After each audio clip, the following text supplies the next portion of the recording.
ഇന്നൊരു പൊതിച്ചോറ് ഉണ്ടാക്കാൻ പോവാണ്. ഹലോ കൂട്ടുകാരെ, അപ്പം ഇവിടെ ഇപ്പോൾ സമയം 5:30 മണിയായിട്ടുണ്ട് കേട്ടോ. രാവിലെ എണീറ്റ് വന്ന് ചുമ്മാ വാതിലൊന്ന് തുറന്ന് നോക്കിയതാണേ. റോട്ടിലൊന്നും ഒറ്റ മനുഷ്യക്കുഞ്ഞു പോലും ഇല്ലേ.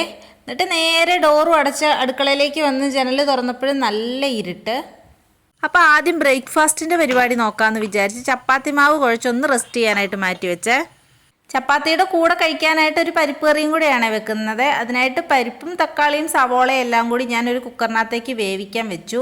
ഇത്ര ആയപ്പോഴേക്കും പുറത്തേക്ക് നോക്കിയപ്പോൾ നല്ല വെളിച്ചം വീണിട്ടുണ്ട്.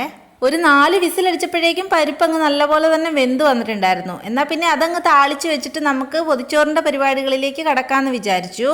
ചപ്പാത്തി പിന്നെ പതുക്കെ ആയാലും ഉണ്ടാക്കിയാൽ മതിയല്ലോ. ഇന്ന് കുഞ്ഞാറ്റയ്ക്ക് എക്സാം ഉള്ള ദിവസമാണ്. അപ്പോൾ അവൾക്കും സ്കൂളിൽ പൊതിച്ചോറ് കൊടുത്തു വിടാം. അപ്പം ഞാനാണെങ്കിൽ ഈ പരിപ്പ് കറി ഒന്ന് താളിക്കാൻ വേണ്ടി കടായി വെച്ചിട്ട് അതിലേക്ക് കുറച്ച് വെളിച്ചെണ്ണ ഒഴിച്ചിട്ടുണ്ട്.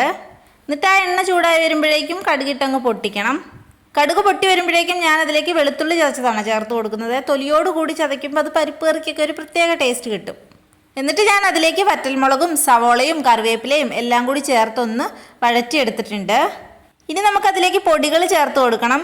കുറച്ച് മുളക് പൊടിയും മഞ്ഞൾപ്പൊടിയും പിന്നെ ഒരു 1.5 ടീസ്പൂൺ സാമ്പാർ പൊടിയും കൂടിയാണ് ചേർത്ത് കൊടുക്കുന്നത്. ഞാൻ ചപ്പാത്തിക്കൊക്കെ പരിപ്പ് കറി വെക്കുന്നത് ഇങ്ങനെയാണ് കേട്ടോ. ഒരു സാമ്പാറിൻ്റെ ഒക്കെ ഒരു ടേസ്റ്റ് ഉണ്ടാവും അതിന്. മക്കൾക്കാണെങ്കിൽ ഇഷ്ടമാണ്. അപ്പോൾ കഷ്ണമൊന്നും ഇല്ലാതിരിക്കുമ്പം അവർ നല്ലതുപോലെ ഈ കറി കൂട്ടി ചപ്പാത്തി കഴിച്ചോളും. ഇനി നമ്മൾ വേവിച്ച് വെച്ചിരിക്കുന്ന ആ പരിപ്പും തക്കാളിയും സവോളയും എല്ലാം കൂടി ഈ ഒരു മസാലയ്ക്കകത്തേക്ക് ഇട്ട് കൊടുത്ത് ഒന്ന് ഇളക്കിയെടുക്കുന്നുണ്ട്.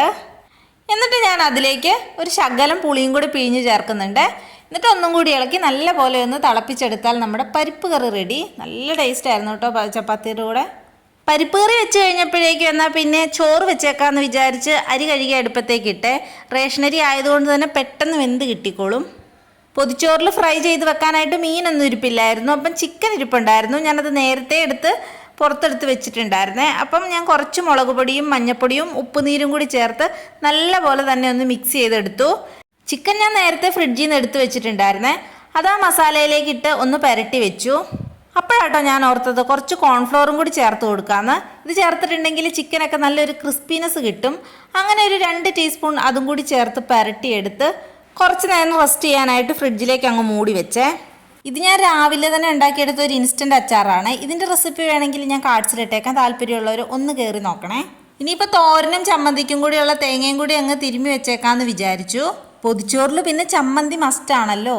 അങ്ങനെ തേങ്ങയെല്ലാം ചിരകി കയ്യോടെ തന്നെ ആ ചിരവയും കൂടി അങ്ങ് കഴുകി വെച്ചു കേട്ടോ. ഇനിയിപ്പോൾ തേങ്ങ ചിരണ്ടേണ്ട ആവശ്യമൊന്നുമില്ല. ഇനി ഒരു തോരൻ വെക്കണം. അമ്മ ഇന്നലെ വീട്ടിൽ നിന്ന് തന്നു വിട്ട ഒരു വാഴക്കൂമ്പ് ഇരിപ്പുണ്ടായിരുന്നേ. എന്നാൽ പിന്നെ അതങ്ങ് തോരൻ വെച്ചേക്കാമെന്ന് വിചാരിച്ചു. പക്ഷേ ഈ വാഴക്കൂമ്പ് ശരിയാക്കി എടുക്കാൻ ഞാൻ അത്ര വലിയ എക്സ്പേർട്ടൊന്നും അല്ല കേട്ടോ. എന്നാലും അമ്മ ചെയ്യുന്നതൊക്കെ കണ്ടിട്ടുള്ളൊരു പരിചയം വെച്ച് ഇതങ്ങ് തോരൻ വെച്ചെടുക്കും. അങ്ങനെ വാഴക്കൂമ്പെല്ലാം പൊളിച്ച് അതിൻ്റെ തൊലിയെല്ലാം കൂടി എടുത്ത് ഞാനങ്ങ് വേസ്റ്റിലേക്ക് ഇട്ടു. പിന്നെ ഇടയ്ക്കിടയ്ക്കേ എനിക്കുള്ള ശീലമാണ് ഈ ഓടിപ്പോയിട്ട് കൈ കഴുകലേ. പിന്നെ ഞാൻ കൂമ്പരിയാൻ വേണ്ടിയിട്ട് കൈ നിറച്ചും വെളിച്ചെണ്ണ തേച്ചേ. കുറേ അവിടെ ഇരുന്ന് കത്തിയിലും അങ്ങ് തേച്ചു. പിന്നെ കൂമ്പിലും തേച്ചു കൊടുത്തു. ഈ കൂർക്കയും വാഴക്കൂമ്പും വാഴപ്പിൻ്റെയൊക്കെ അരിയുമ്പോൾ ഉള്ള ആ ഒരു കറ കയ്യിൽ പറ്റുന്നത് എനിക്ക് അൺസഹിക്കബിളാണേ. കൈ നിറച്ചും വെളിച്ചെണ്ണ വാരി പൊത്തിയത് കാരണം വളരെ കഷ്ടപ്പെട്ടിട്ടാണ് ആ കൂമ്പ് അരിഞ്ഞെടുത്തത്. കണ്ടോ കയ്യിൽ കറ പറ്റിയിരിക്കുന്നത്. പക്ഷെ എണ്ണ തേച്ചത് കാരണം തന്നെ അതങ്ങ് കഴുകി കളഞ്ഞപ്പോഴേക്കും പോയി കേട്ടോ. പിന്നെ ഞാൻ കുറച്ച് ഉപ്പും വെളിച്ചെണ്ണയും മഞ്ഞൾപ്പൊടിയും കൂടി ചേർത്ത് ആ വാഴക്കൂമ്പ് അരിഞ്ഞത് നല്ല പോലെ തന്നെ ഒന്ന് തിരുമ്മി വെച്ചിട്ടുണ്ട്. ഇനി ആ വാഴക്കൂമ്പ് അരിഞ്ഞതിൻ്റെ അവശിഷ്ടങ്ങൾ അവിടെ ഇവിടെയൊക്കെ ആയിട്ട് ചെതറി കിടക്കുന്നതൊന്ന് ക്ലീൻ ചെയ്ത് വെച്ചേ. അപ്പോഴേക്കും നമ്മുടെ ചോറൊക്കെ വെന്ത് വന്നിട്ടുണ്ടായിരുന്നു. അതും കൂടി അങ്ങ് ഊറ്റി. ഇപ്പോൾ 2 അടുപ്പും ഫ്രീ ആയേ. ഒരടുപ്പിലേക്ക് ഞാൻ എന്നാൽ പിന്നെ ചിക്കൻ പൊരിക്കാൻ അങ്ങ് വെച്ചേക്കാമെന്ന് വിചാരിച്ചു. അങ്ങനെ എണ്ണയെല്ലാം ഒഴിച്ച് ചിക്കനെല്ലാം പൊരിക്കാനായിട്ട് വെച്ചേ. എന്നിട്ട് വാഴക്കൂമ്പ് തോരൻ വെക്കാനായിട്ട് ഞാനാണെങ്കിൽ കുറച്ച് തേങ്ങ ചതച്ചെടുത്തേ. അതിൻ്റെ കൂടെ മഞ്ഞൾപ്പൊടിയും വെളുത്തുള്ളിയും ജീരകവും പിന്നെ കുഞ്ഞുള്ളിയും കൂടി ചേർത്തിട്ടാണ് ചതച്ചെടുത്തിട്ടുണ്ടായിരുന്നത്. പിന്നെ ഒരടുപ്പ് അവിടെ ഫ്രീ ആയിട്ടിരിപ്പുണ്ടായിരുന്നേ. അതിലേക്ക് ഞാനൊരു ചട്ടി വെച്ചിട്ട് അതിലേക്ക് കടുകും വറ്റൽമുളകും പച്ചമുളകും സവോളയും കറിവേപ്പിലയും എല്ലാം കൂടി ഇട്ടൊന്ന് വഴറ്റിയെടുത്തു. എന്നിട്ട് നേരത്തെ അരിഞ്ഞു വെച്ചിരുന്ന ആ കൂമ്പും കൂടി ഞാൻ അതിലേക്ക് അങ്ങിട്ട് ഒന്ന് ഇളക്കി കൊടുത്തേ. എന്നിട്ട് തട്ടിപ്പൊത്തി അവിടെ അങ്ങ് വേവിക്കാനായിട്ട് വെച്ചു.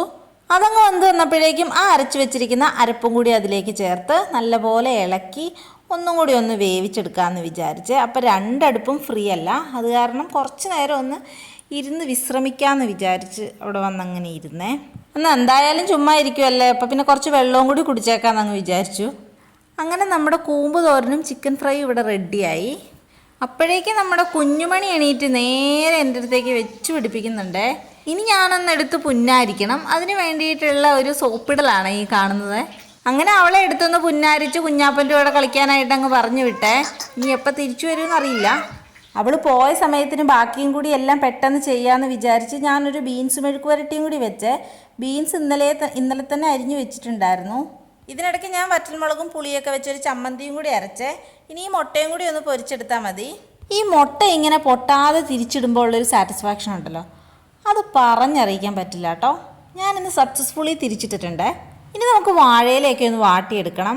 ഇതിനിടയ്ക്ക് മുട്ട പൊരിക്കുന്നത് ഞാൻ അപ്പുറത്തെ അടുപ്പിലേക്ക് ചെറുതായിട്ടൊന്ന് ഷിഫ്റ്റ് ചെയ്തു, ഒരു എളുപ്പത്തിന് വേണ്ടിയിട്ടാണേ. അങ്ങനെ നമ്മുടെ പൊതിച്ചോറിനുള്ള വിഭവങ്ങളൊക്കെ ഇവിടെ നല്ല സെറ്റാക്കി വെച്ചേ. ഒരുപാട് കറികളൊന്നും ഇല്ല കേട്ടോ, നമുക്കങ്ങ് ഉള്ളത് കൊണ്ട് ഓണം പോലെ ആക്കാം അല്ലേ? അങ്ങനെയല്ലേ വേണ്ടത്. ഇനി നമ്മൾ പൊതിച്ചോറ് റെഡിയാക്കാൻ പോവുകയാണേ. ചോറ് വിളമ്പി, എന്നിട്ട് അതിലേക്ക് അച്ചാറ് വെച്ചു, തോരൻ വെച്ചു, ചിക്കൻ വറുത്തത് വെച്ചു, ചമ്മന്തി, ബീൻസ് മെഴുക്ക് വരട്ടി, പിന്നെ രാവിലത്തെ പരിപ്പ് കറി അത് കളയണ്ടെന്നോർത്ത് ഞാൻ അതും കൂടി അങ്ങ് ഒഴിച്ചു. പിന്നെ അതിൻ്റെ ഒക്കെ മണ്ടയിലേക്ക് ഒരു മുട്ടയും കൂടി. ചോറ് പൊതിയാൻ ഞാൻ അത്ര വലിയ എക്സ്പേർട്ട് അല്ലാത്തത് കാരണം ലിജോ ചേട്ടനെ വിളിച്ചിട്ടാണ് ചോറ് പൊതിഞ്ഞത്. അങ്ങനെ ഞങ്ങൾ 5 പേർക്കുമുള്ള പൊതിച്ചോറ് ഇവിടെ റെഡിയായി. കുഞ്ഞാറ്റയുടെ പൊതിച്ചോറ് ഈ കൂടെ ഇല്ല കേട്ടോ, അവളത് സ്കൂളിൽ കൊണ്ടുപോയി. ബാക്കി ഞങ്ങളുടെ പൊതിച്ചോറാണ് ഈ ഇരിക്കുന്നത്. അപ്പം നമുക്കിതിനി ഉച്ചയ്ക്ക് തുറന്ന് നോക്കാവേ. ഇവിടെ സമയം ഒരു 1:30 കഴിഞ്ഞിട്ടുണ്ട്. നമ്മുടെ പൊതിച്ചോറൊന്ന് ഓപ്പൺ ചെയ്ത് നോക്കാവേ. ഒരുപാട് നാളായി ഒരു പൊതിച്ചോറൊക്കെ കഴിച്ചിട്ട്. കുഞ്ഞൂസിനെ പ്രഗ്നൻ്റ് ആയിരുന്ന സമയത്ത് ഞാൻ അമ്മയോട് പറഞ്ഞ് ഇടയ്ക്കിടയ്ക്ക് ഉണ്ടാക്കിക്കുമായിരുന്നു. പിന്നെ എൻ്റെ ഒരു ഫ്രണ്ട് ഇടയ്ക്ക് എനിക്ക് കൊണ്ടുത്തരുമായിരുന്നു ആ സമയത്തൊക്കെ. അപ്പോൾ ആ സമയത്ത് ഇത് കഴിക്കാനായിട്ട് ഭയങ്കര കൊതിയായിരുന്നു, ഒരു 3-4 മാസമൊക്കെ കഴിഞ്ഞപ്പം. അപ്പം ഞാൻ അങ്ങനെ പൊതിച്ചോറ് തുറന്നിരിക്കുകയാണ് ഗൈസ്. അതിൻ്റെ സ്മെല്ലടിക്കുമ്പോൾ തന്നെ കഴിക്കാനായിട്ട് തോന്നുന്നു. ആ വാഴയിലൊക്കെ തുറക്കുമ്പോഴേക്കുള്ളൊരു സ്മെല്ലുണ്ടല്ലോ. ഞാനൊന്ന് കഴിച്ചു നോക്കട്ടെ. ശരിക്കും പറഞ്ഞാൽ എവിടെ നിന്ന് തുടങ്ങണം എന്നുള്ള കൺഫ്യൂഷനിലാണ് ഞാൻ. സ്കൂളിലൊക്കെ പണ്ട് അമ്മ പൊതിച്ചോറ് തന്നു വിടുമ്പം ഇത്രയും ടേസ്റ്റുള്ളൊരു സാധനമാണ് കഴിക്കുന്നതെന്നുള്ളൊരു തോന്നലൊന്നും അന്ന് ഉണ്ടായിട്ടുണ്ടായിരുന്നില്ലേ.